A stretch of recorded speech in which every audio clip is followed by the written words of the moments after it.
Hi, it's Bill here. It's a Saturday. I'm a little under the weather. Might be because the Toronto Maple Leafs are playing Boston Bruins tonight. Who knows? But here's my prediction for, well, I'm not going to predict because I'm not going to pick. One thing I've learned in life is you never bet on your favorite teams. You never predict for your favorite teams. You don't do any of that because emotion gets involved. And unfortunately, I got some emotions. But I know you've heard Mr. Negative here all season. I still believe the Leafs are the underdogs in this series. However, I believe playing Boston gives the Leafs the best chance to get into the second round, and I'm going to get into why. First of all, let's go through potential injuries. How the hell is William Nylander hurt? He didn't even get near a player in the last 10 games. He didn't even touch a player. He put exactly zero effort forth. Did he get hurt climbing off the bench, or did he get hurt doing something after the game? Was he more physical after the game than when he was during the game? Because there's no way in hell he got hurt in the Florida-Tampa Bay games, because the man put absolutely zero effort forth. So I'd love to know what he got hurt. Maybe afterwards he went out to a bar or something. I mean, it certainly wasn't anything on the ice that caused that hurt. Good luck trying to find that one. Because, I mean, he's not been near a player. Anyways, looks like Nylander might be out for this game. Bobby McMahon's still out. Who knows about Yeli Yarncock? I don't know. Anyways, there's some injuries there. Looks like on the Bruins side, there's someone named Justin Brezzo. Seems like the only one that they've got to worry about being hurt. But here's what I think the series is going to turn in a couple different areas. First of all, let's face facts. This is the Boston Bruins. Vancouver Canucks circa 2010. You're going to have Brad, Alex Burrows, Marchand doing his spearing, getting away with bullshit. He'll get away with anything that you can possibly get away with, and the refs won't call it. We all know that's going to happen, so let's get past that part of it. It's not even worth talking about. We know Charlie McAvoy is going to fake death and be lying on the ice forever and then just get up when the power play is called. He might go to the dressing room, but he'll come back. He does that every series. And you got Jacqueline DeBrusk, who's going to dive all over the place and cause... Well, there's no Kadri, but who knows who's the player who's going to go after him. Let's face facts. The Boston Bruins are not a tough team. Are they like to think they're tough? They are not. Now, you have the opportunity where the refs might have learned after watching this nonsense for 11 years that maybe the Bruins dive a lot. Maybe. I don't buy it. It won't happen. So we all know that Marchand's going to draw his penalties, and we all know Jacqueline DeBrusk is gonna probably get into a boards, and then 8 games, and then we'll get a suspension. Then he'll be miraculously back for the next game.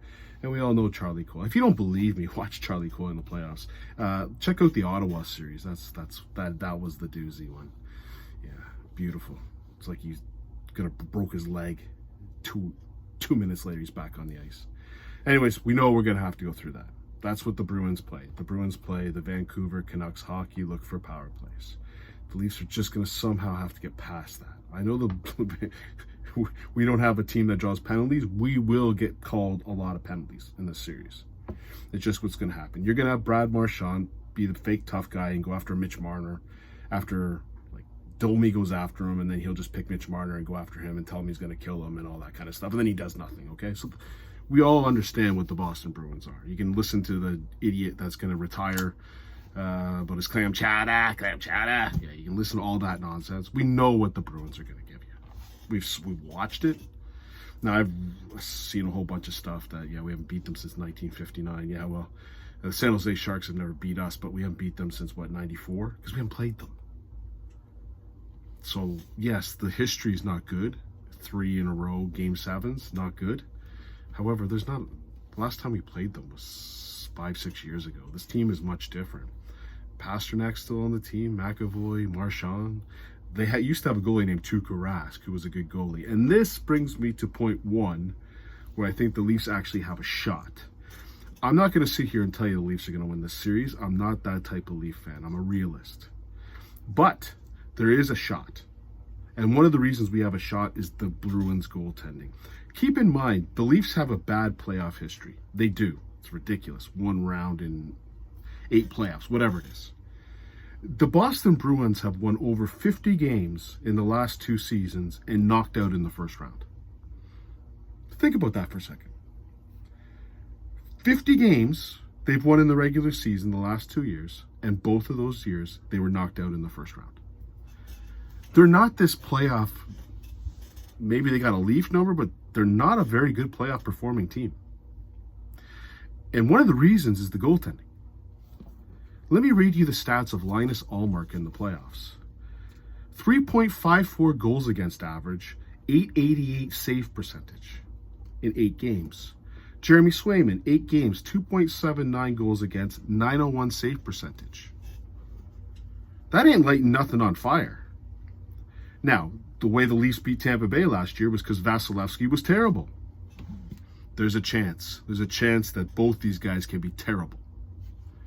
In fact, if you look at the Leafs goalies' numbers, they're better than the Boston Bruins goalies' numbers in the playoffs. Samsonov, 3.06, 902 save percentage is not fantastic.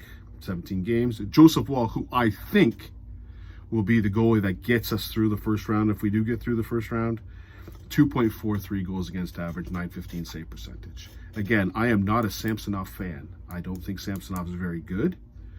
He swims all over the place. Now, did he get the first win ever in Leaf history? Yeah, but again, I really think Vasilevsky was the reason why the Leafs won that series. Could go again, Swayman or Ullmark, whatever one they start. I'm going to guess they start Swayman just because of his record against the Leafs. I think there's something there to be had.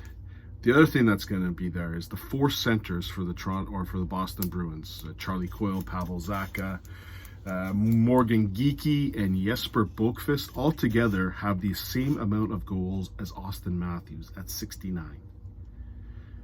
Our number 1 center has as many goals as the entire centers of the Boston Bruins, which brings me to point 2. The only way the Leafs are going to win this series is if Matthews and Marner, and if Nylander does come in, play out of their minds.